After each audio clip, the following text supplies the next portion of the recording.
last year. Signs had been posted in one area warning about the contamination, but the signs were deliberately removed just before a group of VIPs visited the weapons plant. Ward Lucas is here to give us the details.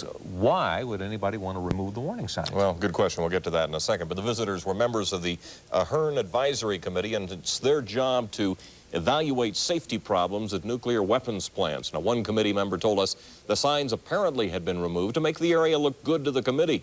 The signs were then replaced after the visitors left. The Department of Energy now admits that's no way to run a weapons plant. We're not interested in keeping it in Denver area. James Watkins took charge of the nation's nuclear weapons complex 2 years ago. He hired a new contractor to operate Rocky Flats, EG&G. He also appointed a committee of scientists to monitor nuclear safety. The Ahern Committee, as it was called, came to inspect EG&G's progress in April last year.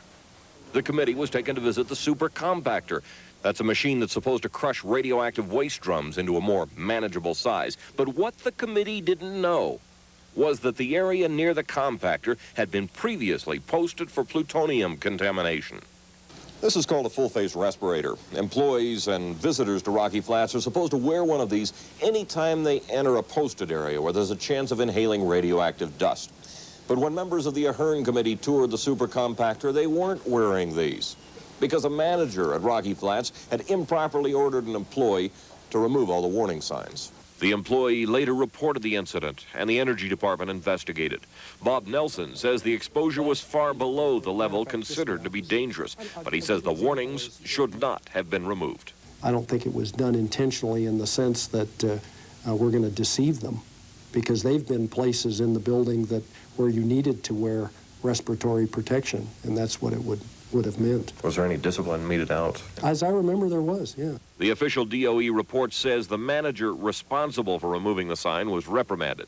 Karen Pitts and Jacque Brever used to work in plutonium operations at Rocky Flats. They say the exposure incident was typical of what they claim is a casual attitude towards safety. You would go into the management and say, this is wrong with my line.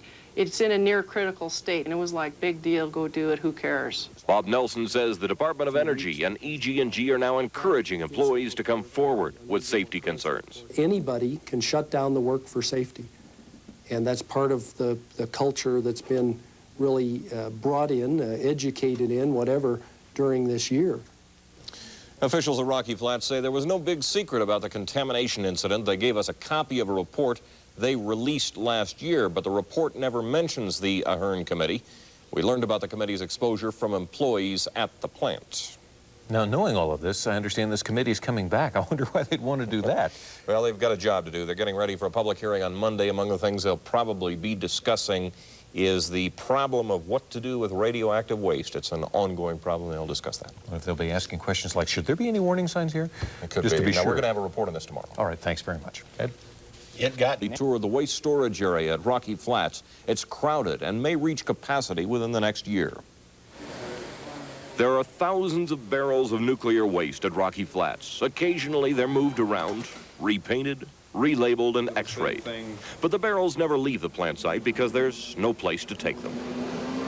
The Department of Energy wants to move some of the waste to its WIPP facility, or Waste Isolation Plant, beneath the New Mexico desert. But WIPP has problems. Some of its storage vaults are caving in. The contractors at WIPP say they'll fix the problems, and they predict they'll begin accepting waste shipments by the end of the summer. But they say the shipments they'll take will come from Idaho, not Colorado. Idaho has been storing Rocky Flats waste for years, and it is WIPP's priority for at least the next 7 years. No, not true. But officials at Rocky Flats say they'll have to begin shipping to WIPP soon. They're supposed to resume plutonium operations this fall, and that's going to generate even more waste. Some experts question whether the plant is ready for resumption. Last year, the Ahern Committee on Nuclear Safety visited Rocky Flats, and they were worried about the lack of storage space for nuclear waste. In fact, they predicted that the plant would run out of space within just 6 months after it resumed operations. I think our decision has been, and the department's position has been, there's nothing in there that prohibits us from operating. Bob Nelson says Rocky Flats is planning to reduce the volume of waste with a new super compactor. That's a machine that's supposed to crunch waste drums to a third their original size. The super compactor is enclosed so that radiation won't leak into the environment. DOE claims it's safe, but for some reason, It just won't work. Right now, we're having mechanical problems with clearances on plungers and, you know, just the kinds of things you'd have in a garbage compactor, except on a massive scale. The new contractor at Rocky Flats, EG&G, allowed us to tour and videotape the plant's waste storage area. Producer John Fosholt's been requesting access for 5 years, and this was the first time permission was granted. There are thousands of drums of waste out at Rocky Flats that we did not get to see. They're stored in tunnels beneath the plant's security zone, and they're much more radioactive than the material stored above ground. The Energy Department says it's going to be even harder to find a way to dispose of that material. Elizabeth Taylor will raise the count. We'll tell you about that when we come back. And next, she said... Karen Pitts was interviewed by our I-team in a series of reports on 9 News last week about safety problems at Rocky Flats. Ward Lucas and John Fosholt report that her car was vandalized last night. Karen Pitts says this is the kind of thing that's happened before. Last night, somebody with a BB gun or pellet gun shattered a window on her car. She says she's been repeatedly harassed ever since she became a grand jury witness for the FBI and went public with her concerns about safety conditions at the plant. Karen claims this was not a random act. This is the mentality of these people. It's shut up or we'll shut you up. On Monday, Karen Pitts and her friend Jacque Brever met with members of the Ahern Committee on Nuclear Safety. This is the committee that advises the Secretary of Energy on conditions at Rocky Flats. Outside the committee's hearing room, other Flats employees showed their anger. You're coming out saying that you're totally safe. I have a lot of people, and I've witnessed things myself, that you are not totally safe. Dan Sivers and his co-workers were upset when Pitts and Brever appeared on 9 News last week. Sivers told us at the time he's aware of the fact that Pitts and Brever are being harassed by Rocky Flats employees, but he said he doesn't know who's responsible for it, and he agreed that kind of thing hurts everybody. Pitts and Brever say last night's incident is the latest in a long string of problems which began with their appearance before the federal grand jury. Every time we spoke to the FBI, we would get a flood of phone calls and some harassment, and or something happened to us. Pitts says last year somebody dropped a pile of burning rags in front of her garage. The fire caused some minor damage before burning itself out. But she says they won't shut her up. At one point, the Justice Department wrote a letter to EG&G, the contractors at Rocky Flats, complaining about the harassment of the two grand jury witnesses.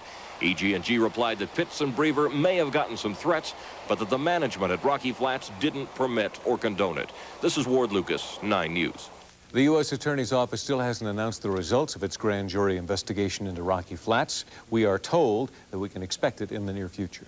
The summit in Moscow is over. President Bush said problems at the plant in 1989. The women say they've been victims of sabotage, both in the workplace and in their homes. Every time that you would talk to an individual, such as a lawyer or a committee member or an individual from the FBI, something would happen to your house, your husband, or your family. Brever and Pitts worked as plutonium operators at Rocky Flats for 7 years. They say they were forced to quit in April. AG&G is denying the allegations. investors all across the country tonight indicate they really were shot at, their homes vandalized, and their lives jeopardized by deadly plutonium at the Rocky Flats nuclear weapons plant. And today, 2 former Rocky Flats workers who charged they were harassed out of their jobs filed suit against the plant's operators, 19 middle-level managers, and 20 unidentified co-workers. Jacque Brever and Karen Pitts say their troubles began when the FBI raided the plant 2 years ago. They claim they were warned not to talk to investigators about serious safety violations at the flats. When they did, they say supervisors encouraged other workers to harass and threaten them and put their lives in danger. We're not allowed to. I don't feel anything towards my co-workers. At this very moment in time, I totally lost any emotion towards them when they tried to burn my house down. A spokesman for Rockwell, which ran the plant at the time of the FBI raid, would not comment on the suit. A spokesman for EG&G, the current plant operator, denies the allegations. Roseanne. America's 3rd largest. Open weekends and Wednesdays year-round at I-76 and 88th Avenue. There's some great bargains out here. I mean, there's nothing like it. Every second of an asthma attack can feel like an eternity. That's why there's Primatene Mist. Primatene opens clogged breathing tubes in as fast as 15 seconds. Primatene Mist, the fastest type relief known. My hemorrhoids hurt so much, I was afraid I needed surgery. But my doctor said they weren't serious, and it's time I used Preparation H. Preparation H helps shrink swelling of inflamed hemorrhoidal tissues and often relieves pain, itching, and burning for hours. Doctor recommended Preparation H. It's not a wagon, not a van, but whatever you're dragging, Expo can. Introducing Mitsubishi Expo. Got some stuff with a lot of people? Expo seats some 7 deep. Well, it's always easy to arrive, because Expo offers all-wheel drive. Not too big, not too small. Winter and spring and summer and fall. New Expo from Mitsubishi. We call it a sport wagon, but it's whatever you want it to be. Test drive the exciting new Expo Sport Wagon today at your Denver area Mitsubishi Motors dealer. Sophia, a flashy gal with nothing to hide. I'm free, single, and 80. On the Golden Girls. Weeknights at 5:30 on Fox 31.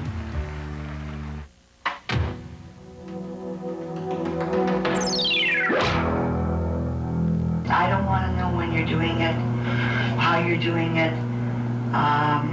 or anything. I leave that up to you.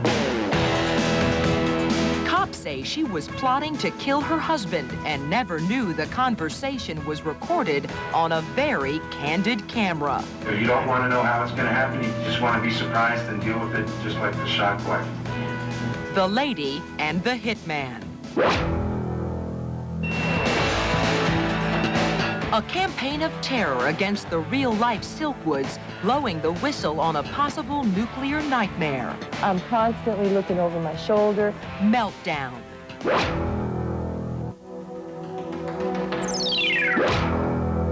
Nearly 20 years ago, Karen Silkwood died in a mysterious car accident after telling the world of possible dangers at a nuclear power plant. Now, 2 women fear that the Silkwood story is happening all over again. David Lee Miller has the explosive story of a possible meltdown.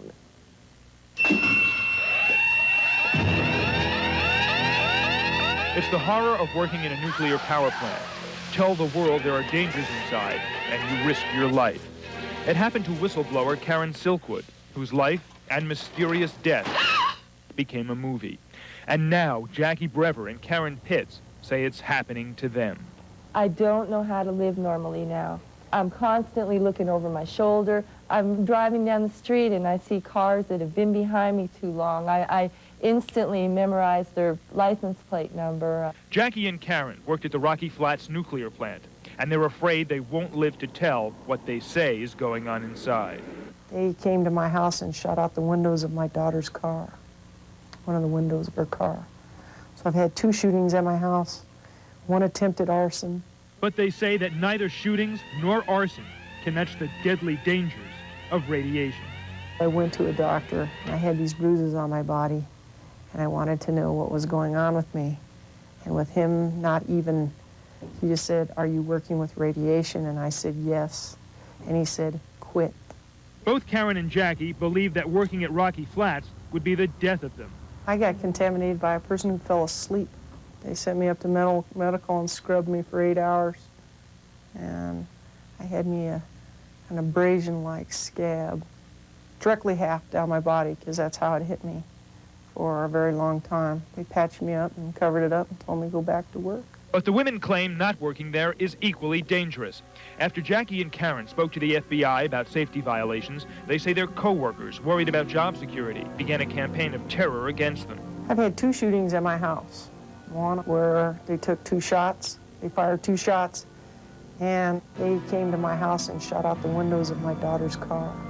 And I got up out of bed and looked out my window, and they were looking at me, and they had like a semi-automatic.